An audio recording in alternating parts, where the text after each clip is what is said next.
కాంగ్రెస్ నేతలు అంటున్నారు బీఆర్ఎస్ కుట్ర ఇది, మేము ఇవి మానకపోతే ఇట్లనే వాళ్ళ వైఖరి ఉంటే మేము కూడా ప్రతిదాడులు చేస్తామని. ఒక మాట చెప్పన్నా, ఈ అన్నికి చీప్ మాటలు ఇవి నడతాయండి. ప్రతిదాడు ఎవడు చెప్తారో రేపు తెలుస్తుంది.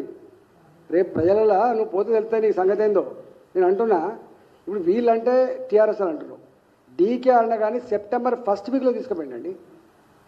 డీకే అరుణ కానీ సెప్టెంబర్ 1st వీక్లో తీసుకుపోయి ఎంపీ గారు మీకు కాళ్ళు మొక్కుతాం, దండం పెడతాం, మా భూములు పోకుండా కాపాడమని చెప్పి అప్పుడు చెప్పిండ్రు.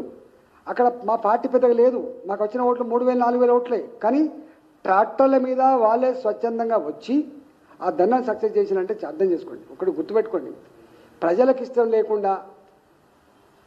లేకుండా బలవంతంగా ఉద్యమాలు నడుస్తాయా? బలవంతంగా వచ్చి స్టేట్మెంట్ ఇస్తారా? చెప్పండి. మొన్న కూడా ఒక ఇచ్చిన హైడ్రాలో ప్రజలకు బాగా సంతోషపడుతున్నారు, మూసీ నది భూములు గుంజుకుంటా అంటే ప్రజలకు ఇష్టంగా ఇస్తున్నారు, వీళ్ళే బలవంతంగా 5,000 రూపాయలు ఇచ్చి మాట్లాడిస్తున్నారని చెప్పి నిజమానండి? ఒకవేళ అది నిజమే అయితే, 5,000 రూపాయలు ఇచ్చి మాట్లాడించింది నిజమే అయితే మరి ఎందుకు హైడ్రా మీద నువ్వు తోక ముడిచినావు?